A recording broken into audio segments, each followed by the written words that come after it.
What if the next video of your grandma is a lie? She says she's running for president. The family laughs. But something about her face feels wrong.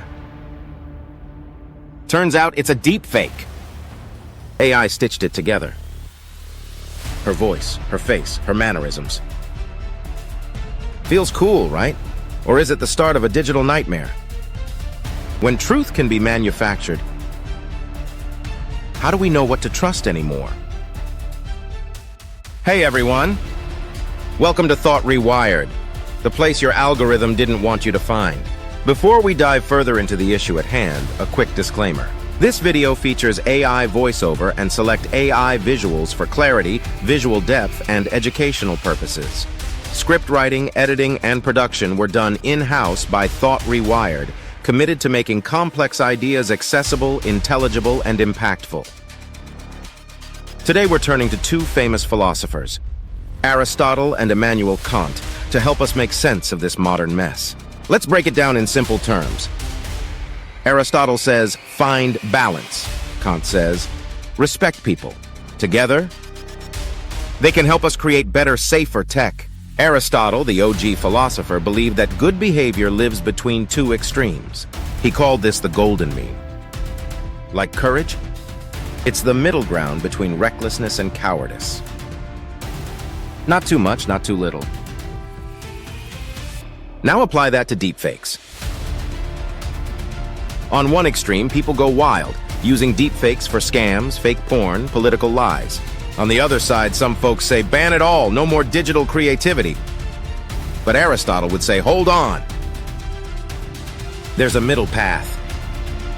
Use the tech responsibly, with virtue, moderation, and purpose. Now here comes Kant, a serious guy with serious ethics. He believed that every human being has dignity and must be treated as an end, not a means. If you're using someone's face, voice, or identity without their consent, just to get likes, profit, or deceive others, you're treating them as a tool. Kant would say, that's not just shady, yet it's morally wrong. You've violated that person's autonomy, their right to control their own image.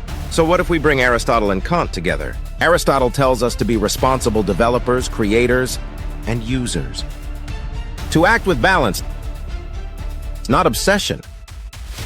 Kant reminds us to respect human rights. Always ask, did this person consent? Are we honoring their dignity? Together, they help us build a better digital culture. Not just cool tools, but respectful tools. Not just what we can do with AI, but what we should do. When guided by ethics and purpose, AI can become a force for healing, inclusion, and human dignity. Some wounds aren't physical. When guided by care, AI can be helpful as a part of grief therapy to enable people confront the conversations they never had, not to escape the pain, but to finally face it. But healing isn't the only role AI can play. It can also support education. Ethical AI avatars are already entering history classrooms in schools and universities, letting us converse with Gandhi or Lincoln in immersive, factual, and respectful ways. And beyond the classroom, AI is beginning to speak for those who've long been unheard. Across India today, AI-powered speech systems are voicing health advisories in tribal languages through mobile calls and community broadcasts, bringing essential information to those often overlooked. But this is just the beginning. Imagine extending this into visual, interactive experiences, an AI-generated cultural messenger, not replacing native speakers, but speaking with their voice, their rhythm, their language, not to erase identity, but to include the unheard. In the pursuit of justice, too, AI is stepping in where pain once silenced voices. AI avatars have been used in experimental victim impact presentations in the US and in settling wide variety of legal disputes in China. In future, there is a hope where trauma survivors may testify through AI-assisted avatars, allowing justice without forcing them to relive the trauma in open court. But here's the danger.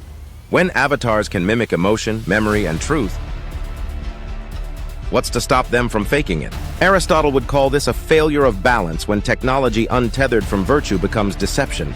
And Kant would sound the alarm. He would argue, If we let AI fabricate a testimony, we're not seeking justice. We're just using a person's likeness as a tool to win, not to honor truth. In court, that's not innovation. That's moral collapse. In such a scenario, courtroom become a stage and justice. Well, it becomes just another illusion.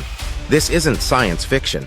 Ethics turn code into dignity, but dignity collapses when we use AI to distort the truth. And sometimes, dignity is as simple as being able to speak again. When a voice is lost to illness or injury, AI-powered restoration tools don't just return sound. They restore identity, giving people back their voice with consent and care. These are choices coded in intention, shaped by philosophy. But when we create a deep fake, the question isn't just, can we? The question is, did they consent? Are we honoring their dignity or just using their likeness? When we share AI-generated faces, voices, and memories, are we telling the truth or bending it for views? Kant reminds us to never use a person as a means to an end. Aristotle teaches us to pursue purpose not through extremes, but with virtue and balance. But in this new world where faces can be copied, voices cloned, and emotions simulated, we're not just testing machines anymore. Every deepfake tests more than technology. It tests our humanity. Will we create with consent or just for convenience? Will we preserve dignity or trade it for attention? Because with the right ethics, AI doesn't just imitate life, it respects life. So ask yourself, when AI blurs the line between memory and manipulation, will we still recognize the cost of what we've created? Drop your thoughts in the comments section. And if this made you think, hit like, share, and subscribe to Thought Rewired. See you next time.